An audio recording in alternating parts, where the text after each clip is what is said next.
Assalamualaikum warahmatullahi wabarakatuh. Perkenalkan, nama saya Asti Anggraini. Di sini saya akan menjelaskan apa itu penyakit gagal jantung dan apa saja gejala-gejala penyakit gagal jantung, kemudian klasifikasi penyakit gagal jantung. Jadi, gagal jantung adalah kondisi medis di mana jantung tidak dapat memompa darah secara efektif untuk memenuhi kebutuhan metabolisme tubuh. Nah, untuk gejalanya sendiri ada dua macam. Yang pertama, gejala tipikal, dan yang kedua ada gejala kurang tipikal.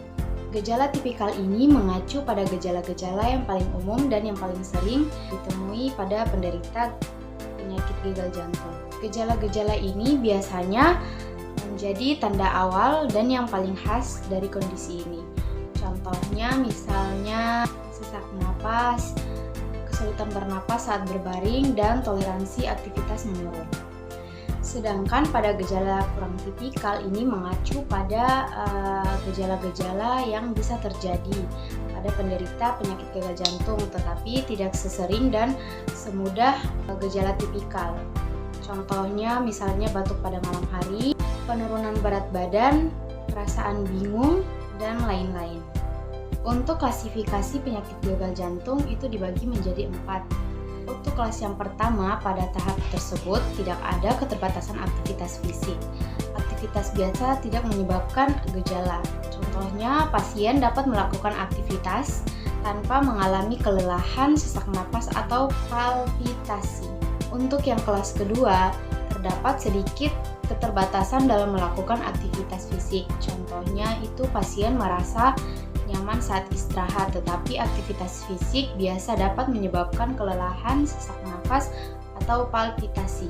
Untuk yang kelas ketiga, terdapat keterbatasan yang jelas dalam melakukan aktivitas fisik. Contohnya, pasien merasa nyaman saat istirahat, tetapi aktivitas yang lebih ringan dari biasa dapat menyebabkan kelelahan, sesak napas, atau palpitasi. Untuk kelas yang keempat, terdapat ketidakmampuan untuk melakukan segala aktivitas fisik tanpa menimbulkan gejala. Contohnya, gejala-gejala seperti sesak napas dan kelelahan dapat timbul bahkan saat istirahat. Nah, klasifikasi ini membantu dalam mengevaluasi tingkat keparahan dan menentukan tata laksana yang tepat bagi pasien gagal jantung. Semakin tinggi kelasnya, semakin berat gangguan fungsional jantung dan semakin terbatas kemampuan pasien untuk beraktivitas. Selanjutnya masuk ke patofisiologis gagal jantung. Sebelum masuk ke patofisiologis gagal jantung, kita harus mengetahui apa fungsi dari jantung. Jantung berfungsi untuk memompakan darah ke seluruh bagian tubuh. Dari paru-paru yang membawa banyak oksigen masuk ke dalam jantung pada bagian atrium kiri. Oksigen yang dibawa oleh darah sangat dibutuhkan jantung untuk menutrisi otot-otot pada jantung. Kemudian, darah dari atrium kiri masuk ke ventrikel kiri dan dipompakan ke seluruh tubuh. Setelah itu, darah masuk ke dalam atrium kanan. Dan perlu diketahui, darah yang masuk pada atrium kanan sudah tidak lagi membawa oksigen, melainkan membawa karbon dioksida. Darah dari atrium kanan akan dipompakan ke ventrikel kanan dan akhirnya akan kembali ke paru-paru. Nah, gagal jantung terjadi karena aterosklerosis atau penyumbatan pada pembuluh darah jantung. Saat terjadi sumbatan mengakibatkan asupan nutrisi jantung berkurang, dan hal ini menyebabkan otot-otot jantung akan mengalami hipoksia yang berujung pada kematian otot jantung. Nah, di saat salah satu otot jantung bagian kiri mengalami kematian, maka kemampuan jantung untuk memompakan darah ke seluruh tubuh berkurang sehingga lama-kelamaan darah akan menumpuk ke jantung atau bahkan akan berakumulasi dengan mengumpulkan cairan pada paru-paru. Sedangkan otot jantung bagian kanan yang mengalami kegagalan atau tidak mampu memompakan darah kembali ke paru-paru, maka akan terjadi akumulasi cairan pada bagian tubuh paling bawah. Biasanya terjadi pembengkakan pada kaki. Terapi non-farmakologi. Nah, terapi non-farmakologi dapat dilakukan dengan modifikasi diet seperti natrium dan pembatasan cairan, pengurangan faktor resiko seperti berhenti merokok, dan pengawasan aktivitas fisik secara teratur. Nah, selanjutnya yaitu ada terapi farmakologi, di mana ini kita masuk di bagian penata laksanaan. Di sini dia memiliki ada beberapa jenis penyakit gagal jantung. Yang pertama itu sistolik, yang kedua itu diastolik, dan yang ketiga itu HM, AF, MR, dan EF. Nah, di sistolik ini dia memiliki beberapa lini pengobatan. Yang pertama itu ada enalapril, lisinopril, dan ramipril. Nah, yang kedua itu ada valsartan, candesartan. Nah, yang ketiga itu ada carvedilol dan bisoprolol. Nah, yang kedua ada diastolik. Dia juga memiliki pengobatan yang pertama itu furosemid hidrokhlorothiazid. Nah, yang kedua spironolactone dan eflerenon. Yang ketiga itu ada amlodipin dan diltiazem. Yang ketiga ada HF, MR, EF. Nah, yang pertama itu dia memiliki pengobatan itu ada furosemid dan bumetanide. Nah, yang kedua itu ada enalapril dan lisinopril. Nah, yang ketiga itu ada carvedilol dan metoprolol. Nah, selanjutnya masuk di pengobatannya. Nah, yang pertama itu ada AC inhibitor. Nah, contoh obatnya tuh yang seperti tadi, ada enalapril, lisinopril, dan ramipril. Dimana mekanisme kerjanya adalah dia menghambat enzim yang mengubah angiotensi 1 menjadi angiotensi 2. DP indikasi itu gagal jantung sistolik, hipertensi, dan untuk mencegah remodeling jantung.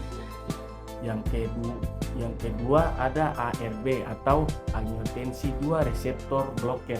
Nah, contoh obatnya ini ada valsartan, candesartan, losartan. Nah, mekanisme kerjanya itu dia memblokir reseptor angiotensi 2 sehingga mengurangi efek vasokonstriktor dan meningkatkan aliran darah. Nah, indikasinya itu adalah gagal jantung, hipertensi, dan pengganti AC inhibitor jika pasien mengalami efek samping. Nah, yang ketiga yaitu beta blocker. Nah, contoh obatnya yaitu carvedilol, metoprolol, dan bisoprolol. Nah, mekanisme kerjanya dia menghambat reseptor beta adrenergik, mengurangi denyut jantung, dan meningkatkan fungsi jantung. Nah, indikasinya itu adalah gagal jantung sistolik, aritmia, dan hipertensi. Nah, yang keempat ada antagonis aldosteron. Nah, contoh obatnya itu ada spironolactone dan eflerenon. Nah, mekanisme kerjanya yaitu menghambat efek aldosteron, mengurangi retensi natrium dan air, serta mengurangi fibrosis miokard. Nah, indikasinya gagal jantung sistolik terutama pada pasien dengan disfungsi ventrikel kiri. Yang kelima ada diuretik. Contoh obatnya itu ada furosemid, bumetanide, dan hidrokhlorothiazid. Nah, mekanisme kerjanya yaitu meningkatkan ekskresi natrium dan air melalui ginjal, mengurangi volume cairan tubuh. Indikasinya adalah gagal jantung kognitif, edema, dan hipertensi. Kita masuk ke terapi lini pertama, yaitu ada obat enalapril. Di mana obat ini adalah golongan obat AC inhibitor atau angiotensi converting enzyme inhibitor. Kedua itu ada dosis rasional, dosis awal, dosis pemeliharaan, atau dosis dapat dititrasi hingga 10-40 mg sehari tergantung pada respon klinis dan toleransi pasien. Ada dosis maksimum yaitu 40 mg per hari. Nah, mekanisme kerja itu yang enalapril ini bekerja dengan cara menghambat enzim yang mengubah angiotensi 1 menjadi angiotensi 2. Nah, efeknya itu menurunkan produksi angiotensi 2 yang berperan dalam vasokonstriksi dan peningkatan tekanan darah. Selanjutnya ada efek samping umum, yaitu adalah batuk kering, hipertensi, pusing, kelelahan. Nah, toksisitasnya itu dapat terjadi pada overdosis yang dapat menyebabkan hipotensi berat, gagal ginjal, dan gangguan elektrolit, terutama hiperkalemia. Yang ketujuh ada kontraindikasi. Tidak boleh digunakan pada pasien dengan riwayat angiodema terkait AC inhibitor, kehamilan khususnya trimester kedua dan ketiga. stenosis arteri renal bilateral atau stenosis arteri renal pada satu ginjal tunggal, hipersensitivitas terhadap enalapril atau ACE inhibitor lainnya. Yang kedelapan, interaksi obat. Obat yang dapat berinteraksi yaitu diuretik, di mana dapat meningkatkan risiko hipotensi. Yang kedua ada NSAID atau non-steroid anti-inflammatory drugs, dapat mengurangi efektivitas enalapril dan meningkatkan risiko gangguan fungsi ginjal. Nah, yang keempat ada suplemen kalium, meningkatkan risiko hiperkalemia. Nah, yang kelima itu ada lithium. Ini dapat meningkatkan kadar lithium dan risiko toksisitas. Yang kedua ada obat furosemid, golongan obatnya yaitu diuretik. Dia memiliki dosis rasional, ada dosis awal oral itu 20 mg hingga 40 mg sehari sekali. Nah, ada juga injeksi 20 mg hingga 40 mg itu secara intravena. Selanjutnya ada dosis pemeliharaan dan dapat dititrasi hingga 80 mg sampai 120 mg per hari tergantung pada respon klinis. Nah, yang terakhir itu dosis maksimum dapat mencapai 600 mg per hari pada pasien dengan edema berat. Nah, selanjutnya ada mekanisme kerja dari obat furosemid ini, di mana dengan cara menghambat pengangkutan natrium dan klorida di bagian asensi dari lengkungan Henle di ginjal. Nah, efeknya ini meningkatkan ekskresi natrium dan air, mengurangi volume cairan tubuh, mengurangi preload atau volume darah yang kembali ke jantung, dan mengurangi tekanan dalam sirkulasi pulmonal, sehingga meringankan gejala gagal jantung. Yang keempat ada efek samping umum, yaitu ada dehidrasi, hipotensi, pusing, kelelahan serius, hipokalemia atau kadar kalium rendah, ada hipomagnesemia, ada gangguan fungsi ginjal, otot kram atau kejang. Yang kelima ada toksisitas, yaitu toksisitas dapat terjadi pada overdosis yang dapat menyebabkan hipotensi berat, dehidrasi yang parah, gagal ginjal akut, dan gangguan elektrolit terutama hipokalemia dan hipomagnesemia. Yang ketujuh yaitu kontraindikasi, tidak boleh digunakan pada pasien dengan anuria atau tidak dapat memproduksi urin. Nah, yang kedua hipersensitivitas terhadap furosemid atau sulfonamid. Nah, yang ketiga yaitu dehidrasi berat atau hipovolemia. Yang terakhir 8 yaitu interaksi obat. Yang obat yang dapat berinteraksi yaitu ada digoxin, yaitu dia meningkatkan risiko aritmia akibat hipokalemia. Nah, yang kedua itu ada NSAID, dapat mengurangi efektivitas furosemid dan meningkatkan risiko gangguan fungsi ginjal. Nah, yang ketiga ada aminoglikosida, atau dia meningkatkan risiko ototoksisitas.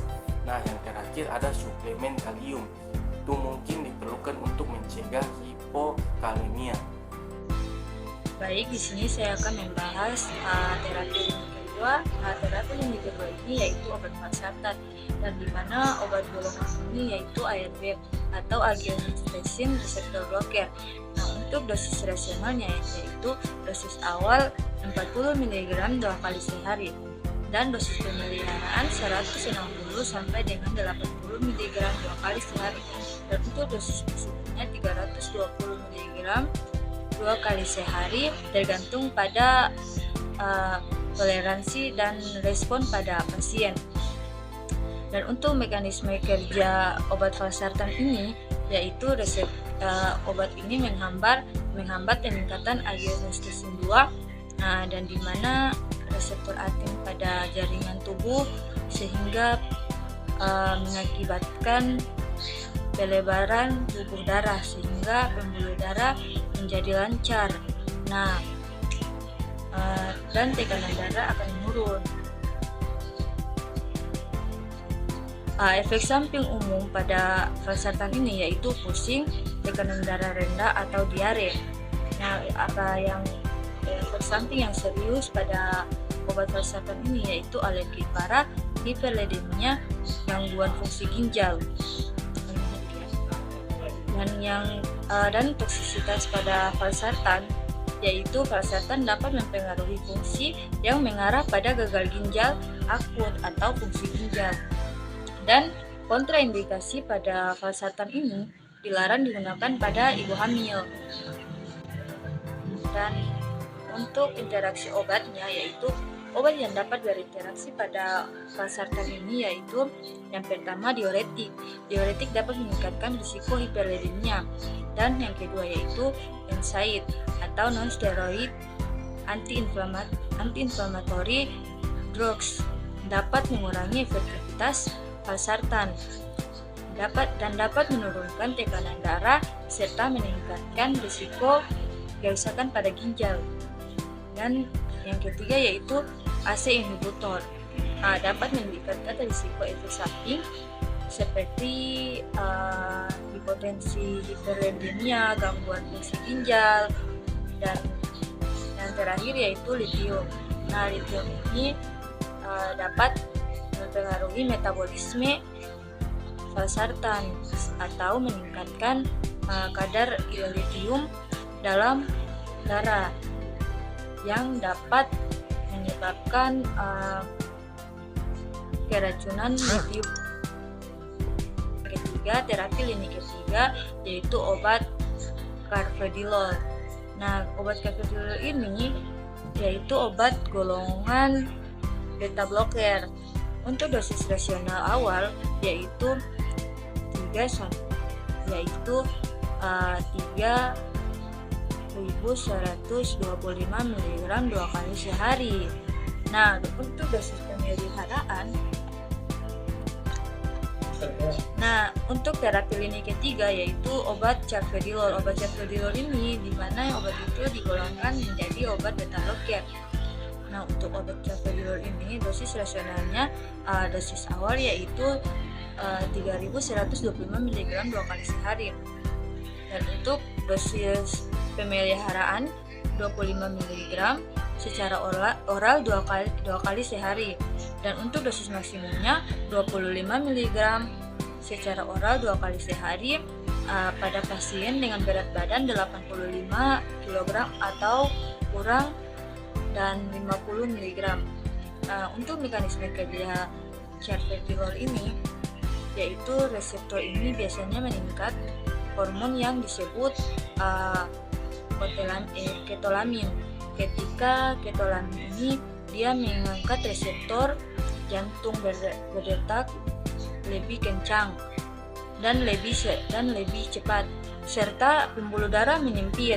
Nah, untuk efek sampingnya yaitu pusing, sakit kepala, gagal jantung, dan yang seriusnya yaitu pusing. Dan untuk toksisitas pada obat ini yaitu carvedilol dia terjadi ketika obat ini tuh dia dikonsumsi dalam dosis yang lebih tinggi dari yang dianjurkan, atau jika ada interaksi yang tidak diinginkan akibat penggunaan jangka panjang atau kombinasi dengan obat ini. Nah, untuk kontraindikasi yaitu hipertensi terhadap carvedilol atau komponen obat. Nah, untuk komponen obat Asman blokial atau broflasma. Interaksi obat ini yaitu dia dapat berinteraksi dengan yang pertama yaitu diuretik. Carvedilol dapat meningkatkan efek penurunan tekanan darah dari obat anti hipertensi. Yang kedua, NSAID, non-steroid anti-inflammatory drugs. Nah, dia itu dapat meningkatkan efek samping jantung, dan ACE inhibitor ini dia dapat menyebabkan peningkatan kadar kalium dalam darah atau hiperkalemia. Nah, litium dan yang terakhir itu litium dan dapat berpotensi mempengaruhi penurunan atau peningkatan eliminasi litium melalui ginjal.